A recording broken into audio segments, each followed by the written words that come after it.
আপনারা দেখেছেন কিশোরগঞ্জে মিঠামইন থেকে অষ্টগ্রাম পর্যন্ত 14 কিলোমিটার হাওড়ের রাস্তা রঙিন করা হয়েছে পয়লা বৈশাখ উপলক্ষে, গিনেস বুকে ওয়ার্ল্ড রেকর্ড হিসাবে স্থান পাওয়ার জন্য। 14 কিলোমিটারে সম্ভবত 9000 লিটার রং সেখানে ব্যবহার করা হয়েছে। রং ব্যবহার করা হয়েছে মানে কি? কেমিক্যাল না সব? মানুষের ঘরবাড়িতে রং নাই, বাসের রং নাই, পাবলিক পরিবহনের রং নাই, ট্রেনগুলোর রং নাই, সিল সপ্পর আপনার সালবাকলা উঠে গেছে, অবস্থা খারাপ, কোনো শ্রী নাই, রূপ নাই, জায়গা মতো রং না করে কোথায় রং করতেছে?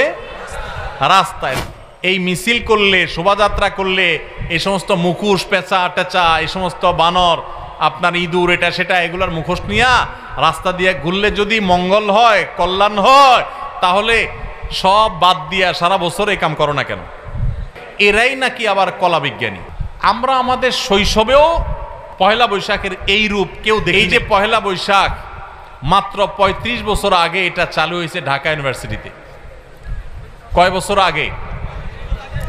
এই মাত্র 3 যুগ আগে চালু হওয়া জিনিসটা কিভাবে 1000 বছরের ঐতিহ্য হলো? আরে ভাই, বাংলা সনের বয়সই তো 1000 বছর হয় নাই। বাংলা সনের বয়সও কত বছর হয় নাই? এই মিথ্যুকরা, মিথ্যাবাদীরা বলে এটা নাকি 1000 বছরের ঐতিহ্য। জন্মই 1000 বছর, সনের বয়সই 1000 না, সেটা আবার নাকি 1000 বছরের ঐতিহ্য হয়ে গেছে। পহেলা বৈশাখ আমরা আমাদের শৈশবেও পহেলা বৈশাখের এই রূপ কেউ দেখি নাই। আমাদের চাইতে বয়সে যারা বড় মুরব্বীরা আছেন তারা তো আরো দেখেন নাই, কারণ শুরুই হয়েছে 35 বছর আগে। আমরা পয়লা বৈশাখে দেখেছি হালখাতা, তার আগে খাজনা উঠানো। হঠাৎ করে এটা আমদানি পবিত্র হয়? কোরআন বলে আগুন হলো পাপিষ্ঠদের শাস্তি দেওয়ার মাধ্যম। এটা কি পবিত্র হওয়ার মাধ্যম? এটা হিন্দু ধর্ম মতে হতে পারে। তো খুব দুঃখজনক বিষয় যে সারা বছর জুড়ে হিন্দুর যত পূজা অর্চনা আছে সবগুলো একসাথ করে বাঙালিয়ানা ট্যাবলেট দিয়া মুসলমানদেরকে খাওয়াই দেওয়া হচ্ছে। ভাইরা আমার,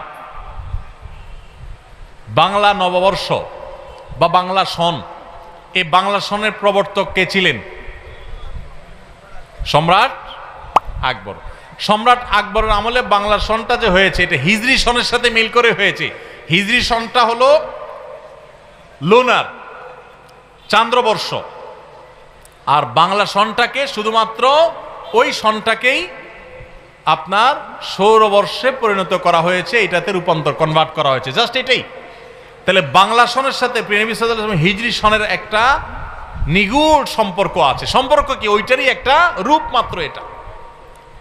সেই সনটাতে, সেই সনটার প্রথম দিনটাতে মুসলমানদেরকে যত সব শিরকি কর্মকাণ্ড করে তারপরে মুসলমানদেরকে সেই দিন বরণ করতে আমাদেরকে নির্দেশ দেওয়া হচ্ছে। খুবই দুঃখজনক, খুবই আপত্তি। মঙ্গল শোভাযাত্রা করা হয় কেন?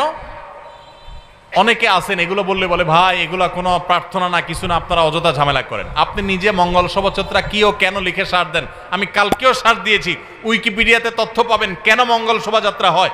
এবং এটা নিয়ে বিভিন্ন পাবলিক বিশ্ববিদ্যালয়ের বিভিন্ন চারুকলা সহ বিভিন্ন ডিপার্টমেন্টের গুরুত্বপূর্ণ দায়িত্বশীল প্রফেসরগণ, শিক্ষকগণদের বক্তব্য banglanews24.com সহ বিভিন্ন অনলাইন নিউজ পোর্টালে এখনো আছে, অনলাইনে আপনি পাবেন, সার্চ করেন দেখেন। সেখানে তারা তাদের সাক্ষাৎকারে পরিষ্কার জানিয়েছে যে এটা হলো সারা বছর ভালো থাকার জন্য, মঙ্গল প্রার্থনার জন্য মঙ্গল শোভাযাত্রা। অর্থাৎ এই শোভাযাত্রা করলে এর মাধ্যমে মঙ্গল কামনা করা হয়। যে মানুষগুলো সারাদিন নিজেদেরকে বিজ্ঞান মনস্ক বলে, এই মানুষগুলো সারা দেশের, সারা পৃথিবীর বিজ্ঞানীরা শুনি এটা আবিষ্কার করছে, ওইটা আবিষ্কার করছে, আর আমার দেশের কলা বিজ্ঞানীরা শুধুমাত্র মুখোশ ছাড়া আর কিছু আবিষ্কার করতে পারেনি। আল্লাহ এত সুন্দর চেহারা দিছে মানুষকে, আল্লাহ বলেছেন লাকাদ খালাকনাল ইনসানা ফি আহসানি তাকওয়িম, মানুষকে সবচেয়ে সুন্দর চেহারা দিয়ে আল্লাহ সৃষ্টি করেছেন। আর এরা ওই সুন্দর চেহারার উপর একটা বানর, একটা পেঁচা, একটা হনুমানের চেহারা দিয়ে দেয়। ভাইরা আমার, শোভাযাত্রা করলে পেঁচা, হনুমান, হিন্দুরা দেখবেন যে সমস্ত প্রাণীর পূজা করে, যেগুলোর পুজো করে, যেগুলোর মূর্তি বানায় পূজা করে, আপনারা দেখবেন অবাক করা বিষয়, সেগুলোই ঘুরে ফিরে বা বেশিরভাগ ক্ষেত্রেই সেগুলোর এই মুখোশ, কোষ এগুলো নিয়ে শোভাযাত্রা করছে, র্যালি বের করছে, মিছিল বের করছে। কেন?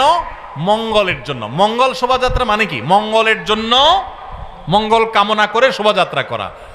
এই মিছিল করলে, শোভাযাত্রা করলে এই সমস্ত মুখোশ, পেঁচা টেচা, এই সমস্ত বানর, আপনার ইঁদুর, এটা সেটা, এগুলোর মুখোশ নিয়ে রাস্তা দিয়ে ঘুরলে যদি মঙ্গল হয়, কল্যাণ হয়, তাহলে সব বাদ দিয়া সারা বছর এই কাম করো না। দেখেছেন কিশোরগঞ্জের মিঠামইন থেকে অষ্টগ্রাম পর্যন্ত 14 কিলোমিটার হাওড়ের রাস্তা রঙিন করা হয়েছে পয়লা বৈশাখ উপলক্ষে, গিনেস বুকে ওয়ার্ল্ড রেকর্ড হিসাবে স্থান পাওয়ার জন্য।